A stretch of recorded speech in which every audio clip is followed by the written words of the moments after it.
I left that apartment cleaner than I found it. Every wall wiped down, every appliance scrubbed, every scratch I didn't make documented. My landlord kept every single dollar of my deposit anyway. Said there was damage. Said the place was a mess. Said I owed him money on top of what he'd already taken. He had no idea I'd been preparing for this moment for 3 months. Welcome back to the untold verdict, where every story has two sides, and you're the judge. Today's story is about patience, documentation, and what happens when a greedy landlord picks the wrong tenant to mess with. Let's get into it. I'd been renting a 2-bedroom apartment in the same building for 3 years. 3 years of on-time rent. 3 years of no complaints from neighbors. 3 years of handling small things myself. A loose doorknob, a running toilet, without even calling maintenance, because I didn't want to be that tenant. The landlord, a man I'll call Mr. Holt, owned the whole building, 12 units.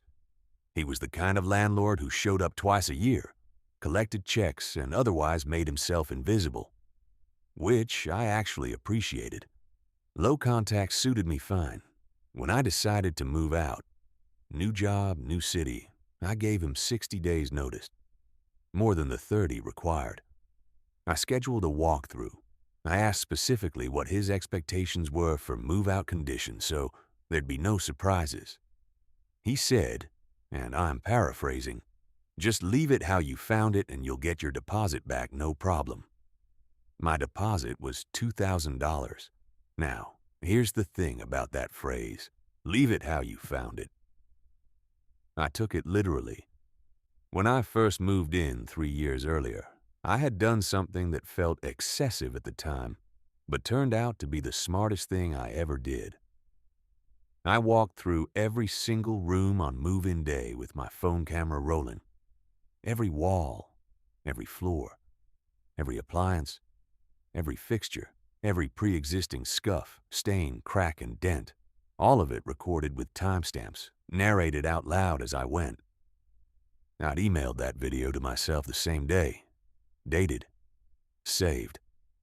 3 years later, I did the exact same thing on move-out day.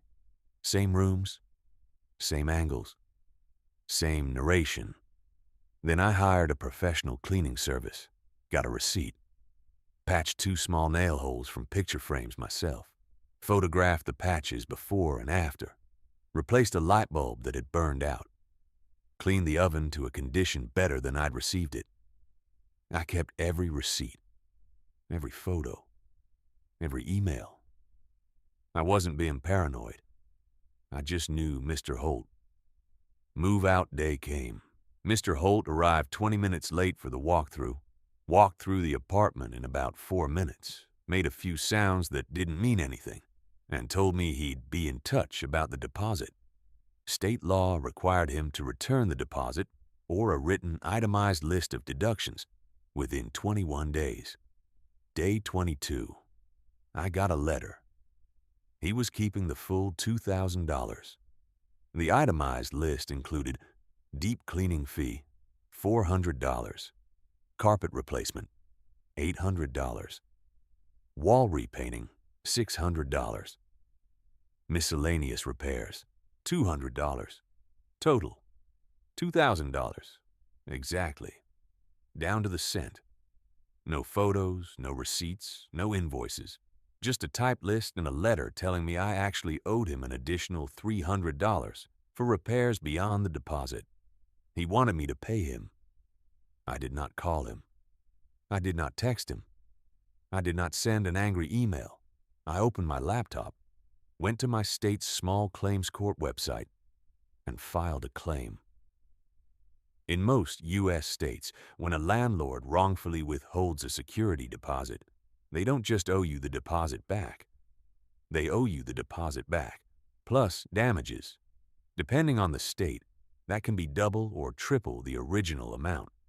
In my state, it was up to twice the wrongfully withheld amount, plus court costs, plus attorney fees if applicable. $2,000 wrongfully kept could become $6,000 in court. I filed the claim myself.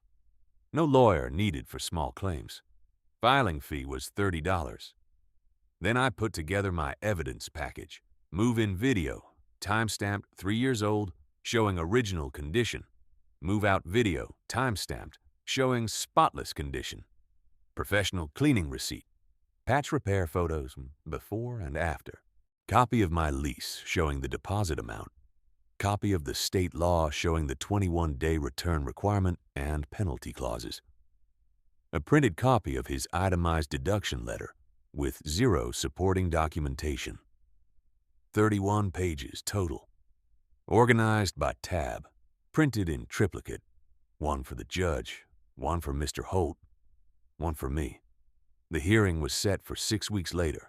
Mr. Holt showed up in a suit. He brought a folder. I showed up in business casual. I brought a binder. The judge asked Mr. Holt to present his case first. He explained that the apartment had required significant cleaning and repairs after I vacated. He referenced his itemized list. He said the carpet had stains. He said the walls needed repainting. The judge asked if he had photos documenting the damage. He said he hadn't taken any. The judge asked if he had receipts from the cleaning service or contractors. He said he'd done most of it himself. The judge asked if he had any documentation at all beyond the typed itemized list. He did not. Then it was my turn. I handed the judge my binder, walked him through the move-in video, the move-out video, the cleaning receipt, the patch photos, showed him the timestamp on the move-in footage proving it was recorded the day I took possession, showed him the state law printout highlighting the 21-day requirement and the penalty clause. It took 11 minutes. The judge didn't need much time after that. Mr. Holt was ordered to return my full $2,000 deposit. He was also ordered to pay an additional $2,000 in damages for wrongful withholding, plus my $30 filing fee. $4,030 from a man who told me I owed him $300. He had 30 days to pay. He paid on day 29. A money order, no note. I framed the receipt. It's hanging in my home office right now. Here's what I want you to take away from this. Mr. Holt had done this before. I found out later, talking to a former tenant in the building, that he'd kept deposits from at least 4 other people over the years. Nobody had ever pushed back. Nobody had ever taken him to court. He'd gotten away with it so many times that by the time he tried it on me, he didn't even bother getting receipts.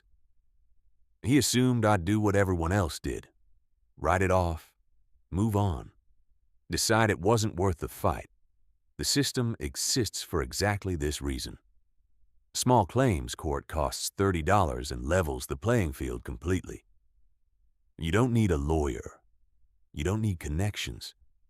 You need documentation, patience, and the willingness to show up. So here's your verdict question for today. Was I right to take it all the way to court? Or should I have tried to negotiate with him first? Drop your verdict in the comments. And if you've ever had a landlord pull something like this, tell me what happened. I read every single one. This has been The Untold Verdict. Every side of the story. You decide.